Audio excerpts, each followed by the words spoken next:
मुंबई में बीजेपी दफ्तर के सामने जमकर जश्न मनाया जा रहा है। आतिशबाजी हो रही है, मिठाइयां तकसीम की जा रही हैं।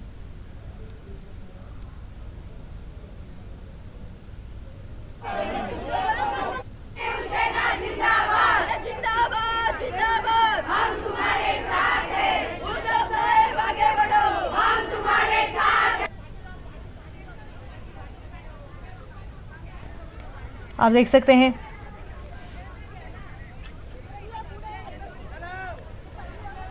इस वक्त की बड़ी खबर बिहार समस्तीपुर लोकसभा ज़िमनी इंतखाबात से मुतल्लिक ये बड़ी खबर है।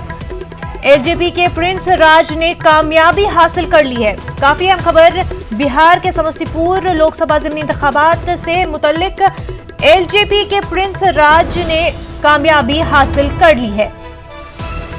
समस्तीपुर लोकसभा ज़िमनी इंतखाबात में एलजेपी के प्रिंस राज ने कामयाबी हासिल कर ली है। आपको बता दें ज़िमनी इंतखाबात भी हो रहे हैं 17 रियासतों में और एक यूनियन टेरिटरी में। ऐसे में बिहार के समस्तीपुर लोकसभा ज़िमनी इंतखाबात में एलजेपी के प्रिंस राज ने कामयाबी हासिल कर ली है।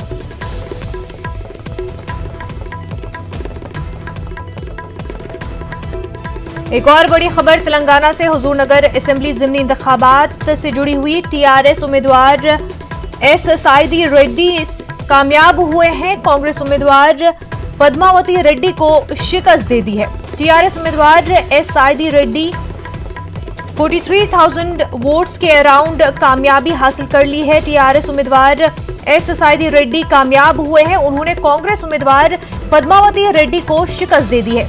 ज़िमनी इंतखाबात 17 रियासतों में हो रहे हैं, साथ ही साथ एक यूनियन टेरिटरी में भी ज़िमनी इंतखाबात हो रहे हैं। ऐसे में तेलंगाना के हुजूरनगर असेंबली टीआरएस उम्मीदवार एस साइदी